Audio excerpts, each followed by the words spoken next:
Hey, everybody, this is Garrett Justice, host of Brandland Podcast. And before we jump into the episode today, I just wanted to introduce my co host with us today. I have David Askvig from my team here at Lucid Press. David, how's it going? Very good. Good to be here. I'm super excited to have you as a host on today's episode. But, I've realized that most of our listeners don't know who you are. So besides being leading our demand gen efforts for Lucid Press, being an all around B2B marketing guru, and a prolific percussionist, as I introduced later in this episode. For those of you watching the video, you can see the drums just behind David. Why don't you tell our listeners just a little bit more about you, David? Yeah, sure. Yeah, thanks for having me. So yeah, my role here, my technical background is really around marketing automation, but really been leading the demand gen function here at Lucid Press. Really help maintain alignment with sales and marketing, making sure that we're really going after a target audience and aligned with them. We have account-based marketing strategies we're doing, and a host of other campaigns. I've been at Lucid for almost 3 years. It'll be 3 years in April, so excited for that anniversary. And like you mentioned, drums. If I showed you the other part of the room, you'd see even more drums than you see on screen. But it's fun to work from home and in my essentially my drum room. So yeah, I love it. Some people have the walking treadmill under their desk or the little bike, but Dave, what David has under his desk is he's playing some drums down there every day during those meetings. Drum pedals under the desk keeps me That's busy. right. That's right. Well, David, I'm curious, just your thoughts. From this episode today, what's one of the learnings that really stood out to you as we jumped in to record this episode that we just did with Colin Jeffries? For sure. Yeah. Love talking with him. I think I'll mention two things that really stood out. One was, I think he gave a really good example of really knowing your customer and like how he tactically, what steps he took to really get to know his customer. And he kind of walks through that, and that allowed them to develop a message that really resonated with their audience. And then the second thing, I think he got pretty creative with his team as far as how to reach specifically the homeless population, which they're not plugged into a lot of the same things that you and I are. I think you'll really enjoy the story of how he was able to reach them. Yeah, fascinating story for sure. So I'm excited to dive into this episode. Just a little bit more context to set the stage. So Colin Jeffries is the director of marketing and communications at BrightView, which is an addiction medicine practice with over 30 locations. He also is a host of a podcast. One thing that I think is really fascinating about this is I love the work that BrightView is doing and helping, especially, oftentimes that homeless population overcome some of these addictions. You hear me talk about this later in the episode, but I had a friend in high school who went into rehab multiple times. And I know many of us have similar stories of a friend or a family member, and eventually was able to beat that addiction and, live a great normal life. I saw something he posted the other day about having his second or third child. I don't remember now, but it's exciting to see. So I would just encourage any of you listeners out there, if you're struggling with addiction yourself, is find help. Or if you have family members who are struggling with something like that, encourage them to find help. I hope that you can do that. Our thoughts and prayers are with people like that those of you, our listeners or your family members who might be struggling, with something like that. But that's the biggest takeaway for me from this episode, is it just reminded me of some of that, and want to use this platform to encourage all of you to get help if needed. So with that, I want to dive into this episode. We'll turn it over and hope you enjoy this conversation we have with Colin Jeffries from BrightView. Welcome to the next episode of Brandland. I'm your host, Garrett Justice, and today I actually am joined by my co-host here, David Askvig, who leads our demand gen team at Lucid Press. He's also, for those of you who can see the video, our in-house prolific percussionist, our expert when it comes to drums there. David, how's it going today? That's right.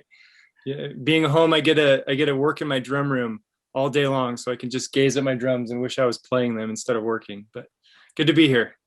It's great to have you here. And David's here to kind of help fill in the gaps that I miss. And we're also super excited to have our guest today, Colin Jeffries, who's the director of marketing and communications at BrightView, and also the co-host of Take 5, the Rethink Marketing podcast. Did I get that right, Colin? That's exactly right. Thank you guys for having me on today. Well, it's great to have you here. And Colin, I don't know. I heard that you're a pretty good guitarist and maybe vocalist here. So as we get towards the end, maybe you and David could do a little solo for us. I'm afraid you heard wrong. I'm a mediocre guitarist and a horrendous vocalist. Well, that's much better than where I'm at on that music scale. So, hey, we're excited to have you on here today. Before we jump into the meat of this discussion, why don't you tell our listeners a little bit more about BrightView and also about your podcast, Take 5? Absolutely. So I'll try not to bore your audience with lots of minute details, but essentially over the past decade, I've worked in marketing within home improvement, hospitality, healthcare, and a couple of other arenas, really guiding businesses and teams to connect with the right audiences through relevant and engaging messaging. I have personally been a marketing department of one, and I've been able to build marketing teams from a single person into a multi-person team. So just really passionate about helping support and educate those kind of SMB marketers, which is what Take 5, the Rethink Marketing podcast, really focuses on. We try to bring in guests that can share expertise. None of us is an expert in all of the areas of marketing because it's so broad. So having that support, having that expert come in and be able to provide some direction and some pointers on where we should be focused or what their key learnings have been over 20, 30, 40, 50-year careers is huge. And that's something that I really enjoy. Well, that's excellent. I had a chance to listen to one of your latest episodes of Take 5 just earlier today, and I thought it was great. So I definitely encourage any listeners out there who are looking for another good marketing podcast to go and listen to that, because I think you'll find some awesome insights from that. So thank you again for being on the show today. We're excited to kind of dive into this topic today and some of your experiences that kind of help illustrate this. To kind of set the stage, one thing that you and I were talking about beforehand, before we jumped on here, with regards to what should we talk about today, you kind of mentioned you have this catchphrase of marketing isn't a department. And I'd love to dive into that just from the get-go. Help us explain what you mean by marketing isn't a department. Absolutely. So a lot of it kind of harkens back to the phrase that customer service is not a department. And so anyone who's customer facing or in healthcare, I currently work in a lot of healthcare marketing. And so anyone who's patient facing or who's customer facing in those non-healthcare spaces, they are your marketing team, just like they're your customer service team. So the way I look at this is, if I'm spending all this money marketing, I might be doing AdWords, I might be doing search engine optimization, I might be running radio spots, you name it, right? All this money is going into marketing. And somebody shows up to my business and they walk in the front door and the receptionist is on their phone and they look up and they look really annoyed that this person barged in and interrupted whatever they were doing on their phone, right? That's a terrible customer experience. And that's something that marketing will have a difficult time solving. So what I mean by marketing is not just a department, which you're right is one of my catchphrases, is that it has to be ubiquitous. It has to be all encompassing throughout everyone in the organization, because the experience that someone has on your website with your marketing messaging impacts how they perceive your brand, just like hold times to your call center, just like the way the service technician is dressed when they arrive at that person's house, just like the length of time that your product lasts, and so on and so forth. So what I mean by marketing is not just a department is it's literally not. In the same way that customer service is not just a department, it has to go through the organization. It has to be part of the lifeblood to help everyone understand, hey, I'm a customer service representative, or I'm a call center agent, or I'm a receptionist, or whatever your role is within the organization. But the way that this brand is perceived by my actions in the way that I interact with customers. Yeah, it's fascinating. I totally get that. I think that that's super applicable. And it reminds me of so many other conversations we've had with other marketers on here, where, again, how do you empower everyone across your organization to understand how they play a role in doing marketing well and in helping build your brand? Every little touch point either adds to or subtracts from, that overall perception of building either a strong or, weak brand in the minds of your target customers. Well, that's exactly right. And these days, it's so easy for you to pull your phone out and do a search for someone else who does exactly what you do in the same geographic region, or who can service your customers, sometimes even at a better price. So we talk about, you just mentioned every single touch point is important in building brand. I couldn't agree more. Every interaction that you have with your customers determines their perception of your brand and whether or not they're going to be loyal. And we found that in 2021, brand loyalty is at an all-time low since we've been measuring it. And so what that means is the customer experience is even more important today than it was even 3 or 4 years ago. I totally agree with you, Garrett. I think you're exactly on point. Yeah. So at BrightView, I think you have, if I was reading right, like 30 locations. Is that right? That's correct. So BrightView is a comprehensive outpatient addiction treatment provider. We have right now 35 locations throughout Ohio and Kentucky, and we're actively growing. Unfortunately, the addiction epidemic has hit a lot of the Midwest and most of the US in a very, very terrible way. And so to meet that need, BrightView, we continue to grow as much as we can, as fast as we can to serve patients who really need help. And it's a challenging industry because, most of the patients that we serve are Medicaid patients. And so that means that we have to deal with Medicaid reimbursement rates, the Medicaid reimbursement timeline, et cetera. And it's a challenge, but yeah, we're stepping up to try to really meet that need. And kudos to BrightView's founders, Dr. Sean Ryan, Chad Smith, Ray Campagna, who had a vision to start an organization that could at least step in and fill that need. And we have a lot of centers in, rural areas like Springfield, Ohio, or Wilmington, Ohio, where a lot of more like luxury providers or 5-star style providers won't come in and plant their flag, so to speak. So we do try to meet that need where it is. So what would you say, like, is marketing's role? You mentioned, marketing isn't just a department that's played out across the whole organization. Marketing really helps lead that charge a lot of times. What does that look like for BrightView, and how do you roll that out across all these locations? It's one thing to ask, everyone to follow the brand and how they should act and operate, but it's another thing to really have that be part of the culture. I'm just curious how your role, plays out across your organization. That's an excellent question, David. And addiction treatment is a notorious vertical for horrendous customer experiences, right? You call in, you're on hold for 15 minutes, then they don't take your insurance and you just wasted 15 minutes of your life, right? Or you call in and you want to get scheduled and it's cash pay only. That's really frustrating. Or you call in and you want to get scheduled and it's a 30-day wait. That's super frustrating, right? The customer experience holistically is just awful. So at BrightView, we operate on an outpatient only model, which means that we have virtually unlimited capacity. We answer the phone 24/7. We accept walk-ins weekdays until 3. We provide groups on site. Most of our locations provide medication dispensing on site. And you'll see a medical provider, you'll see a clinician, you'll see a peer recovery supporter, you'll see social support. Questions we ask really play into marketing. And I don't mean advertising to get new patients, I mean customer experience. So we'll ask folks things like, do you have a way to get here tomorrow? Do you have a place to stay tonight? Because if you don't have a way to travel, if there's no transportation, the likelihood of you coming back and staying engaged in treatment is extremely low. And if you don't have a safe place to sleep tonight, the likelihood of you coming back to treatment tomorrow, again, is extremely diminished.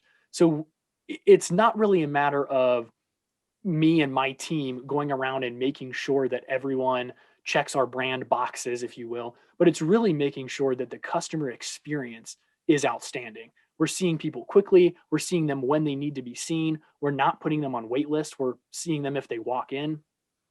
We don't turn anyone away because of insurance, which is huge in the addiction treatment space when people are used to calling 10 different providers to finally find one that accepts their insurance, especially Medicaid, or if you're uninsurable for some reason. So I think the biggest thing is just making sure, not to harken back to marketing's not just a department, but it really comes down to that patient experience and recognizing that anyone who's interacting with that patient needs to be of the opinion that I'm going to do whatever I can to make them have a good experience. In frankly, an experience that holistically is terrible. I mean, imagine basically like detoxing or withdrawing from a highly addictive substance in an environment where you're probably uncomfortable. It's a new space. You have physicians or nurses or counselors talking to you, trying to make sure that you have what you need. And in all likelihood, you feel very sick and you do not feel well at all. So going above and beyond to help that bad experience be as positive as possible is huge. And frankly, it's something that once you go through withdrawal once, you don't want to go through it again. So the more we can do to keep those people engaged and involved in treatment, the less likelihood there is of a relapse, which means they won't have to go through that terrible withdrawal again. I think that's fascinating, and I think it's a fascinating like case study where it's doing so much good, right, for these individuals and also like the communities that they live in. But I think that you have to fight this battle too with marketing for people who are probably really hesitant to reach out for these services. They have to talk themselves into it. They don't want to relapse, like all of those things. There's additional hurdles there that I think that, many companies don't necessarily face. And so I think that focus on customer experience and making that smooth makes total sense. In a space like this, that's just so, emotionally driven, especially for those patients that are coming in. What does that look like for how you communicate an effective message? What's that messaging look like to these individuals? Because I'm sure it's probably a little different than buy this iPhone or whatever it is, companies that are selling something different. So how do you approach that? No, that's a really great question, Garrett. The challenge is in a lot of marketing, there's a low threshold for optimization, meaning if I'm running Google AdWords, I can go in and I can use one headline today and I can use another headline tomorrow and a third one in a couple of days and so on and so forth and figure out what's converting best, how do I optimize this, how do I change my language, et cetera.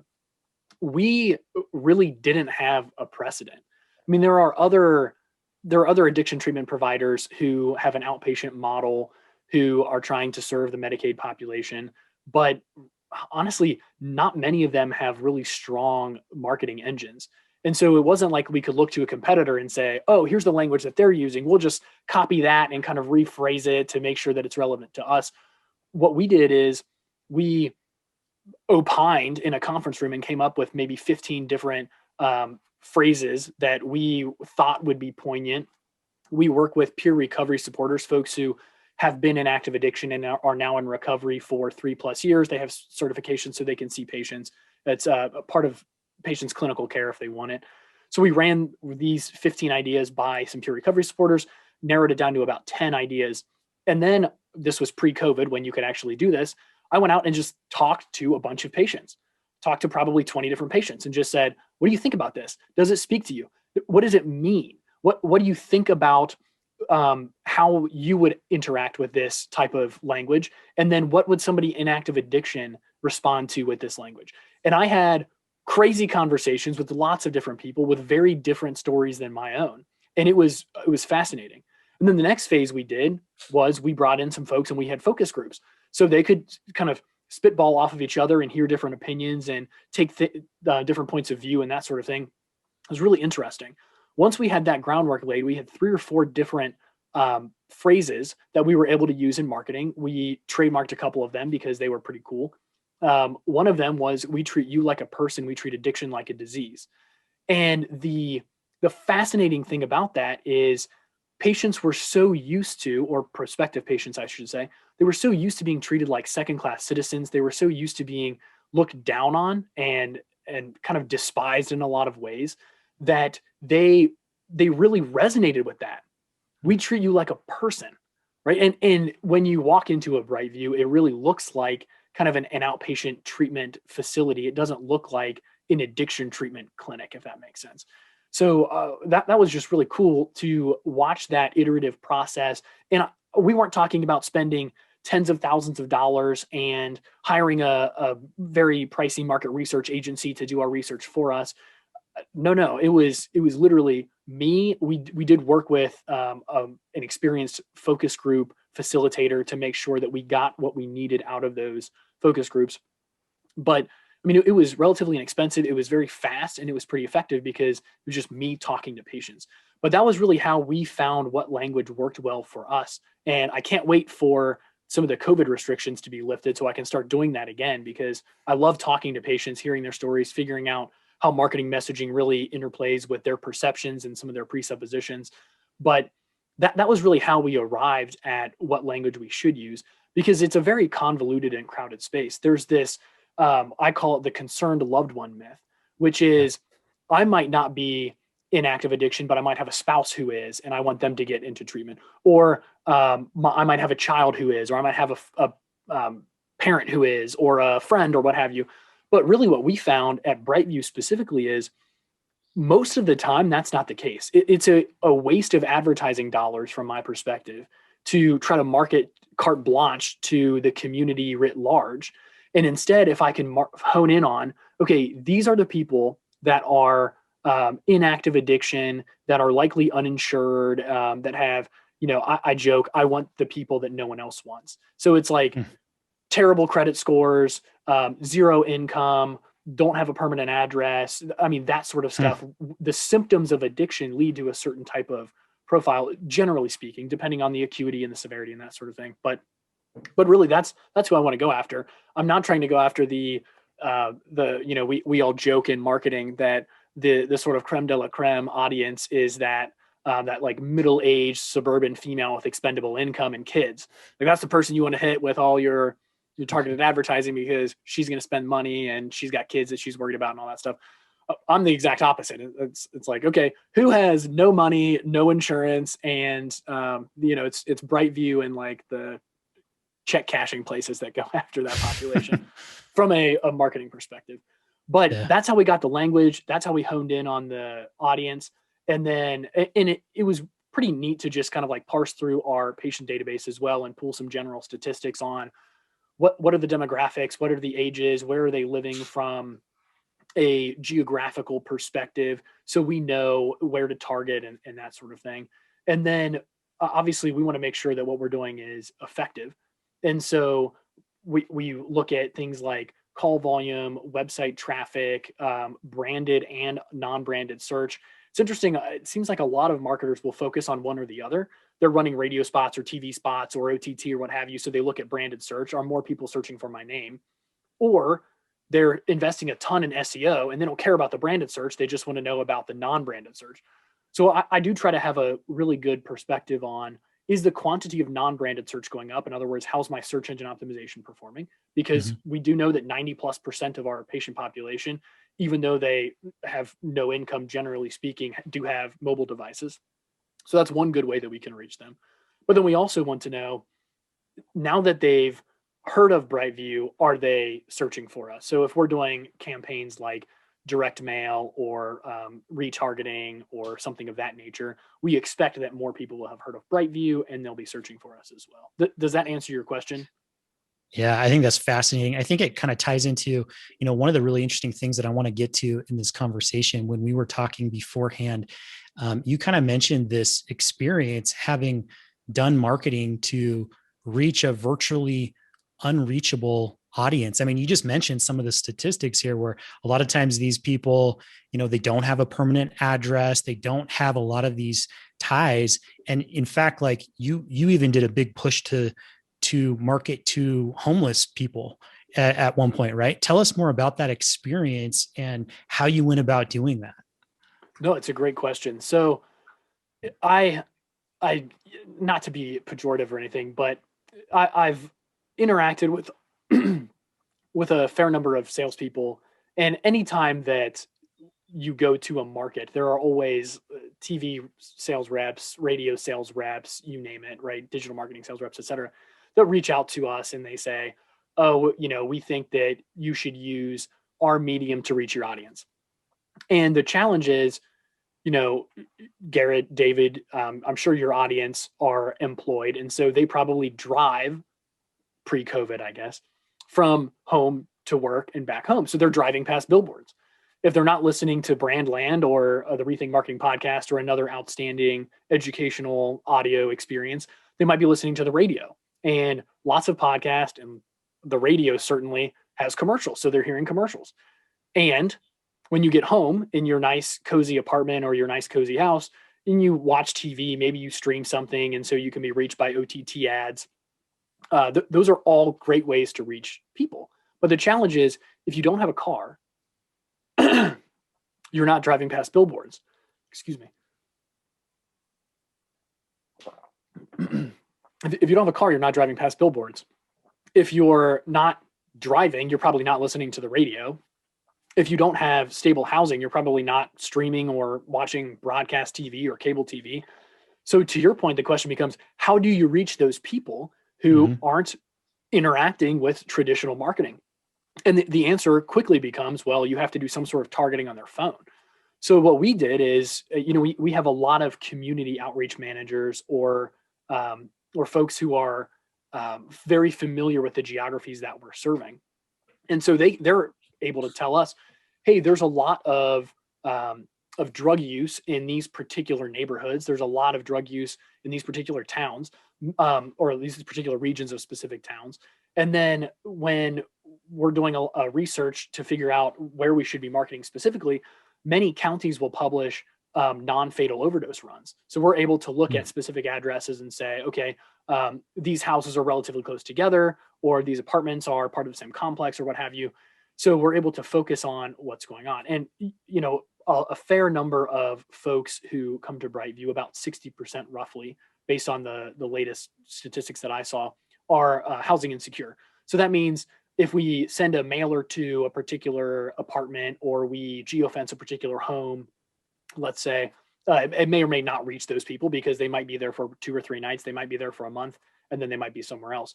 So what we did is we looked at those specific areas and then we geofenced them. So that way, and there are rules in healthcare where you can't geofence a hospital, you can't geofence a health clinic, et cetera. We weren't doing that. What we were doing is looking at basically housing. We were geofencing residential areas and making and we were looking at different like times of the day and different times of the night and trying to optimize what exactly we were doing with our messaging to reach those folks who were housing insecure, who were a little bit more transient rather than staying there day in and day out. And that was a relatively effective campaign. In fact, we still use geofencing at some level anytime that we open a new center or if we're trying to reach a new audience. So lots of really fascinating learnings, I think, from trying to reach an audience that, again, is not engaging with TV, radio, podcasts, and honestly, they're not using desktop, they're not using tablets, they're really very reliant on their phones. And so how do we go about reaching them was an issue that I think we've pretty well solved and we continue to optimize. You mentioned in part of your messaging, I think it was we treat people as patients and addiction as disease. Is that right? Yes, we treat you like a person. We treat addiction like a disease. That it's very patient-facing language.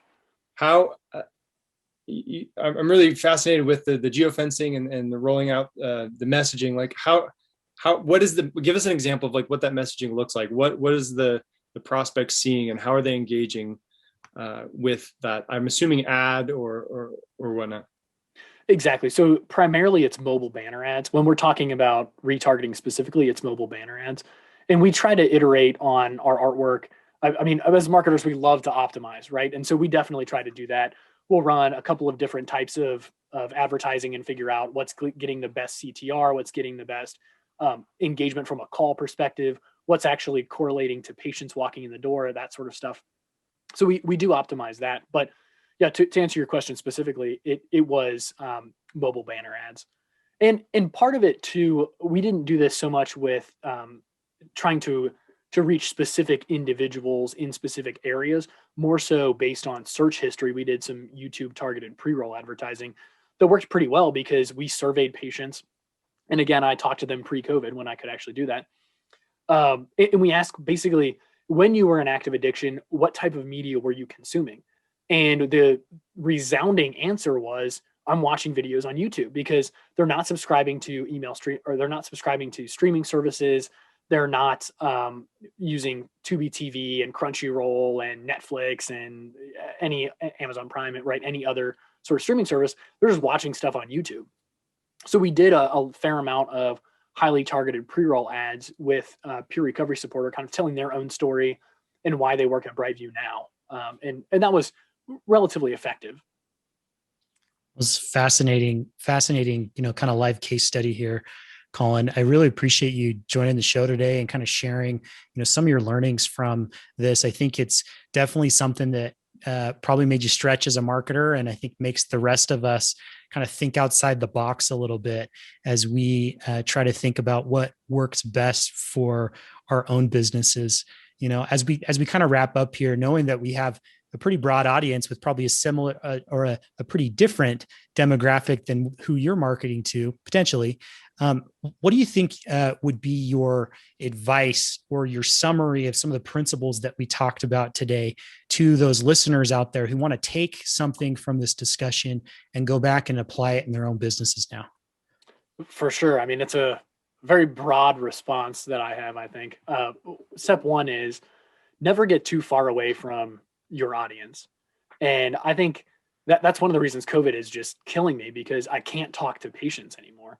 At least not in the same way that I used to, right? You can sit 6 feet apart in a room, one-on-one with masks and that sort of stuff. It's just not the same as sitting across the table from somebody or sitting with them in the lobby, right? So I think what I've learned in my career is just never get too far away from your customers. Number two, I think, is just helping everyone understand that we're all marketers, whether you have marketing in your job title or not. If you're answering the phone, if you're welcoming people into the business, if you are reaching out to vendors to schedule appointments with the executive team, whatever your role is, if you interact with customers, vendors, et cetera, you are a marketer. So even if your role is as a marketer and there are other folks in your organization who might not get that, it's a tough conversation to have. But I mean, we mostly all want to keep our jobs, right? And we all want our businesses to be successful. So that can go a very long way in continuing to build brand. And I think the third thing I'll say is it's not bad to stretch. One of the reasons that I joined BrightView a couple of years ago, I guess, was because I wanted to stretch. I was used to marketing to folks who had commercial insurance, who were in those sort of like high income zip codes, who were parents of kids in suburbia, whatever. And I knew that trying to market to the Medicaid population would be more challenging. And I think, frankly, it's more fulfilling and a little bit more exciting as well. But that was one of the things that has really stretched me in this role is how do we reach an audience without using traditional sort of, I hate to say easy to access, but I mean, anyone can pick the phone up and buy a billboard. Anyone can pick the phone up and buy or send an email and buy radio spots, right? But to figure out, okay, we have to forget what we know about general advertising because we're not like that advertising is not reaching our patient population. So I would just say, yeah, don't be afraid to try something new and to stretch.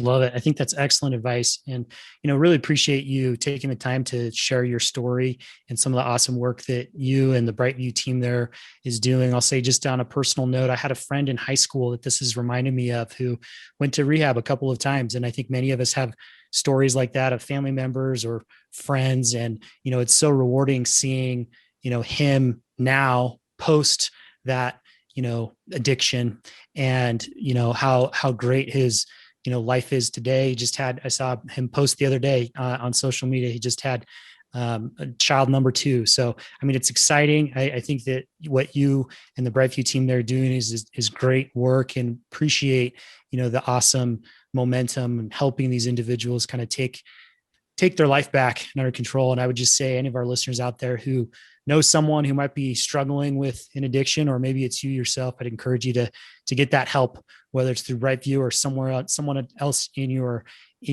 neighborhood and community. And just know that, our thoughts and our prayers are with you if you're struggling on something like that. But I appreciate you again, Colin, taking the time to join this conversation, this episode today. If there are listeners that want to follow up with you, what's the best way for them to get in contact? Absolutely. The best way is either through LinkedIn. It's just LinkedIn /Colin Jeffries. It's Jeffries. Some people throw in an extra E and they can't find me and wonder why.